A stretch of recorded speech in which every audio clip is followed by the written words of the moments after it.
ఈ శాసనసభలో తీర్మానం చేయడం అనేటువంటిది ముమ్మాటికి మా పోరాట ఫలితం బీఆర్ఎస్ పార్టీ విజయం. అయితే ఈ శాసనసభ సమావేశాల్లో మా సభ్యులు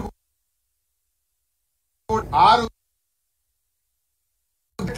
వారు పెట్టినటువంటి దాన్ని గవర్నర్ ప్రసంగానికి మీద గాని మాట్లాడినప్పుడు చాలా స్పష్టంగా ఎత్తి చూపడం జరిగింది. ఈ ప్రభుత్వం ప్రజలకు ఇచ్చిన హామీలను ఏ రకంగా విస్మరిస్తుందో అటు ప్రభుత్వానికి ప్రజలకు కూడా శాసనసభ ద్వారా చాలా విజయవంతంగా చెప్పగలిగాం. అయితే ముఖ్యంగా సభ జరిగినటువంటి తీరు చూస్తే ఈ సభలో ఎంతసేపు ప్రభుత్వం మరి ప్రతిపక్షం మీద దాడి చేయాలనేటువంటి ధోరణే తప్ప పాలన మీద దృష్టి తక్కువైపోయింది. మరి సభా సాంప్రదాయాలు కూడా తుంగలో దొక్కారు. మా గొంతు నొక్కే ప్రయత్నం చేసినారు. మాకు పీపీటీ ప్రజెంటేషన్ ఇవ్వండి అంటే మాకేమో అవకాశం ఇవ్వకుండా కేవలం ప్రభుత్వం మాత్రమే వాళ్లకు నచ్చిన దాన్ని పీపీటీ రూపంలో పెట్టారు. వాస్తవానికి చాలా విషయాలు పీపీటీలో తప్పుల తడక ఉందని చెప్పి 2 సందర్భాల్లో కూడా స్పష్టంగా ఆధారాలతో సహా నేను చూపిస్తే ప్రభుత్వం దానికి సమాధానం చెప్పలేక పారిపోయినటువంటి పరిస్థితి ఉంది. ఇవాళ కూడా నేను పీపీటీలో ఎన్ని తప్పులున్నాయో ఒక్కొక్క తప్పును ఎత్తి చూపితే సమాధానం కూడా ప్రభుత్వం నుంచి రానటువంటి పరిస్థితి కూడా మీరు చూశారు. అంటే సభలో మరి 2 అధికార పక్షానికి ప్రతిపక్షానికి సమన్యాయం చేయాల్సినటువంటి బాధ్యత ఉంటుంది. కానీ దురదృష్టం ఏంటంటే ప్రతిపక్షం గొంతు నొక్కుతూ ప్రతిపక్షానికి పీపీటీ ప్రజెంటేషన్ ఇవ్వకుండా ఏకపక్షంగా వ్యవహరించారు. ఇప్పుడు మేము కొద్దిసేపట్లో మీడియాకు ఫ్యాక్ట్ ప్రజెంటేషన్ కూడా వాస్తవాలను కూడా విడుదల చేయబోతా ఉన్నాం. మీడియా దయచేసి దాన్ని ప్రచారం చేసి ప్రజలకు చూపించాలని చెప్పి నేను మీడియాని కోరుతా ఉన్నాం. ఎందుకంటే శాసనసభలో మాకు అవకాశం ఇవ్వలేదు. వాళ్ళు ఏకపక్షంగా వాళ్ళు చెప్పే ప్రయత్నం చేసి మా మీద బురద జల్లే ప్రయత్నం చేసినారు కనుక వాస్తవాలతో కూడినటువంటి దాన్ని ఈ రోజు మీడియాకు విడుదల చేస్తా ఉన్నాం. ఎందుకంటే లాస్ట్ లో కూడా ఉత్తమ్ కుమార్ రెడ్డి గారు మాట్లాడుతూ ప్రాణహిత నుంచి మార్చడం తప్పు అని వారు ఒక మాట మాట్లాడడం జరిగింది.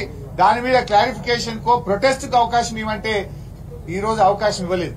ప్రొటెస్ట్ అనేది ఒక పార్టీ యొక్క విపక్షం యొక్క ప్రతిపక్షం యొక్క రైట్.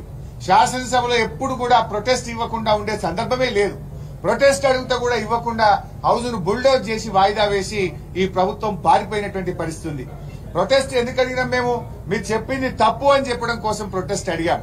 కానీ ప్రొటెస్ట్ కూడా మాకు అవకాశం ఇవ్వలేదు.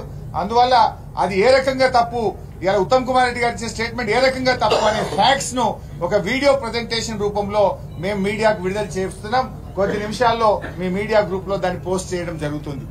ఇకపోతే కాగు మీద కూడా ఉత్తమ్ కుమార్ రెడ్డి గారు మాట్లాడుతూ కాగు పనికిరాదని మేము అంటున్నాము అన్నాడు. మేమనలే, మీ కాంగ్రెస్ పార్టీయే అన్నది అనే విషయాన్ని మేము సభలో చెప్పాం.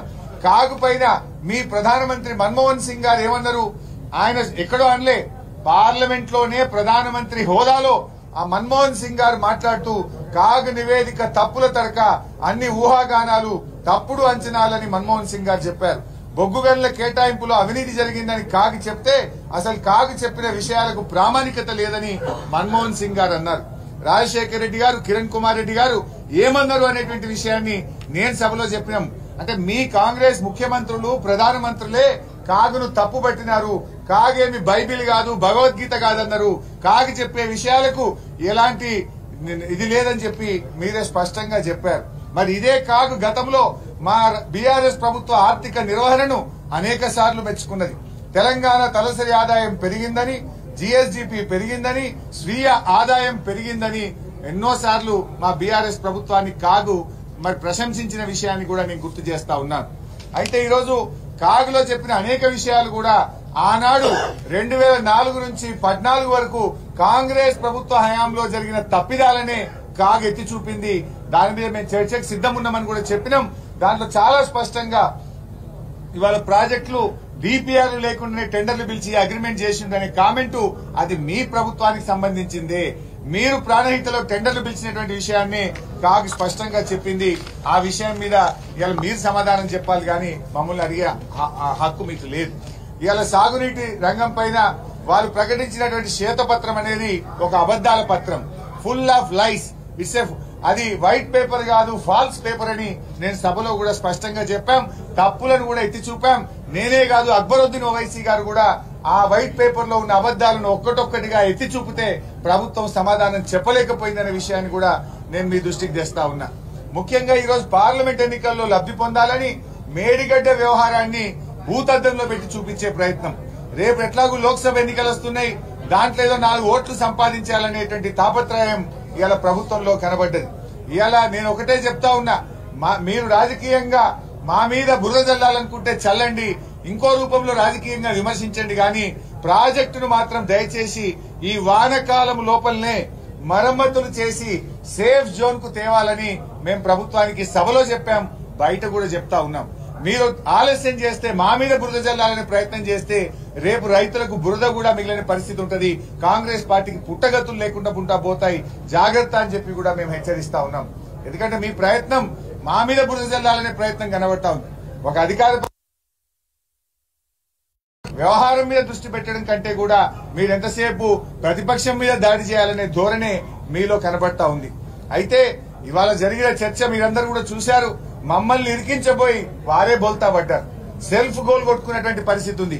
కేఆర్ఎంబీ విషయంలో ఆ రోజు చర్చలో కూడా కాంగ్రెస్ పార్టీ సెల్ఫ్ గోల్ కొట్టుకున్నది. ఇవాళ కూడా ఈ వైట్ పేపర్ విషయంలో కూడా కాంగ్రెస్ పార్టీ సెల్ఫ్ గోలే కొట్టుకున్నది. మేము అడిగిన ప్రశ్నలకు దేనికి కూడా సమాధానం చెప్పలేదు. వాళ్ళు చెప్పిన అబద్దాలను, వాళ్ళు చెప్పిన తప్పులను ఒక్కటొక్కటి ఎత్తి చూపితే కనీసం సమాధానం కూడా చెప్పలేనటువంటి పరిస్థితి ఉన్నది. ఆయకట్టు మీద అబద్దాలాడారు, స్థిరీకరణపై కూడా వాళ్ళు వాస్తవాలను దాచిపెట్టారు. కాళేశ్వరం ప్రాజెక్టు ఆయకట్టు విషయంలో అబద్దాలు, కాళేశ్వరం ప్రాజెక్టు స్థిరీకరణ సాధించడం, చెరువులకు గాని ఎస్ఆర్ఎస్పీకి గాని అదేవిధంగా చెక్ డ్యాంల కింద గాని నిజాం సాగర్ లో గాని స్థిరీకరణ జరిగింది అని చెప్తే దాని మీద వాళ్ళు దాచిపెట్టే ప్రయత్నం చేసినారు. ఇలా ఎస్ఆర్ఎస్పీ స్టేజ్ 2కు నీళ్లు పోయింది నిజం కాదా? దాన్ని దాచిపెట్టి కాళేశ్వరం సాధించిన విజయాలను, కాళేశ్వరం కింద వచ్చిన ఆయకట్టును తక్కువ చేసి చూపేటువంటి ప్రయత్నం కూడా ప్రభుత్వం చేసింది. శ్రీరామ్ సాగర్ ప్రాజెక్టు కింద గతంలో నీళ్లివ్వని ప్రాంతాలకు కాళేశ్వరం ప్రాజెక్టు ద్వారా నీళ్లిచ్చిన సంగతిని వైట్ పేపర్ లో దాచిపెట్టి ప్రయత్నం చేసినారు. అదేవిధంగా మహారాష్ట్రతో ఒప్పందం విషయంలో మరి 7 ఏళ్లు వీళ్ళు అధికారంలో ఉండి ఢిల్లీలో, మహారాష్ట్రలో, ఆంధ్రప్రదేశ్ లో కాంగ్రెస్ ప్రభుత్వమే ఉండి 8 ఏళ్లు వీళ్ళు అగ్రిమెంట్ చేయకుండా, ప్రాజెక్టు హెడ్ లో పనిచేయకుండా ఇవాళ అన్యాయం చేసింది మీరు, క్షమాపణ చెప్పాల్సింది మీరు. కానీ మా మీద ఏదో బురద జల్లే ప్రయత్నం చేసిండ్రు. కనీసం తట్టెడు మట్టి తీసిండ్రా? 8 ఏళ్లు ప్రాణహిత చేవెళ్ల ప్రాజెక్ట్ స్టార్ట్ చేస్తే తమ్మిడి హట్టి దగ్గర తట్టెడు మన్ను దవ్వంది మీరు. తెలంగాణకు అన్యాయం చేసింది ఈ కాంగ్రెస్ పార్టీ. ఇలా గ్యారంటీలు అమలు చేసే పరిస్థితి లేదు కనుకనే ఉన్నారు. మేము నల్లగొండ సభ పెట్టుకున్న రోజే మేడిగడ్డ రాజకీయాలు చేసే ప్రయత్నం చేసినారు. మేము నీళ్లు మళ్లించండి, రైతుల పంట పొలాల్లోకి నీళ్లు ఇవ్వండి అంటే ప్రజల దృష్టి మరల్చేటువంటి ప్రయత్నానికి ఇలా కాంగ్రెస్ పార్టీ పాల్పడతా ఉంది. ప్రజలు అన్ని విషయాలు కూడా గమనిస్తా ఉన్నారు. మీరు ఎన్ని చెప్పినా ఇవాళ మేము నీళ్లు ఇచ్చింది నిజం, పంట పండింది నిజం, రైతులు ఆనందంగా ఉన్నది నిజం. ఇవాళ మీ హయాంలో నీళ్లు రావడం లేదు, కరెంటు రావడం లేదు, రైతులు ఇబ్బందుల్లో ఉన్న మాట వాస్తవం. రైతు బంధు రాంది కూడా నిజం. ఏది ఏమైనా ఇవాళ ఒకటి ఉంటది, కంచు మోగినట్టు కనకంబు మోగునా అని ఒక సామెత ఉంది. ఇవాళ మీకు మందబలం ఉందనో అధికారం ఉందనో గట్టిగా మీరు సభలో మాట్లాడొచ్చు, కానీ ఏనాటికైనా కంచు కంచే, కనకం కనకమే అవుతుంది. తప్పకుండా ఇవాళ రాబోయే రోజుల్లో మేమేందో ప్రజలకు తెలుసు. ఎందుకంటే మేము నిత్యం ప్రజల మధ్య ఉన్నాం, ప్రజల కోసం పనిచేసినాం. అధికారంలో ఉన్నా ప్రతిపక్షంలో ఉన్నా మాదెప్పుడు తెలంగాణ ప్రజల పక్షమే. మీరు ఇలా మందబలంతో మమ్మల్ని తిట్టించే ప్రయత్నం చేసినారు. ఇలా మా సభ్యులకు అవకాశం ఇవ్వమంటే నేను కాక ఒక్క పల్లా రాజేశ్వర రెడ్డి గారికి అవకాశం ఇచ్చారు. వాళ్ళ తరఫున మాత్రం 20 మందిని మాట్లాడించే ప్రయత్నం చేసినారు. నేను సభలో మాట్లాడుతుంటే ఒక్కొక్కసారి 8 మంది మంత్రులు ఒకరి తర్వాత ఒకరు 5 నిమిషాలకు ఒకసారి నన్ను మాట్లాడనీయకుండా ఏ రకంగా నన్ను అడ్డుకునే ప్రయత్నం చేసినారో కూడా రాష్ట్ర ప్రజలు గమనిస్తా ఉన్నారు. మీరందరూ కూడా చూశారు కదా, మేము మాట్లాడగానే 5 నిమిషాలు కాకముందు ఒక మంత్రి లేస్తాడు. దానికి సమాధానం చెప్పాలన్నా, వైట్ పేపర్ మీద మాట్లాడాలన్నా, క్లారిఫికేషన్ కి అవకాశం ఏమంటే క్లారిఫికేషన్ కి అవకాశం ఇవ్వరు. ఎందుకు ఈ పని చేస్తున్నారు? మీ దగ్గర సమాధానం లేదు. మీ దగ్గర మేము మాట్లాడుతుంటే ఎక్కడ డిఫెన్స్ లో పడుతున్నామనో, మేము మాట్లాడుతుంటే మీ తప్పిదాలు ఎక్కడ బయటకు వస్తాయనో, మేము మాట్లాడుతుంటే మీరు చెప్పిన తప్పులు, మీరు చెప్పిన అబద్దాలు బయటకు వస్తాయని చెప్పి అడ్డుకునేటువంటి ప్రయత్నం చేస్తా ఉన్నారు. మీరు మమ్మల్ని సభలో అడ్డుకోవచ్చు, కానీ ప్రజాక్షేత్రంలో అడ్డుకోలేరు. ఎప్పటికైనా నిజాలే నిలబడతాయి, నిజాలే ప్రజల ముందు ఉంటాయి. తాత్కాలికంగా అబద్దం వేగంగా ప్రయాణించవచ్చు.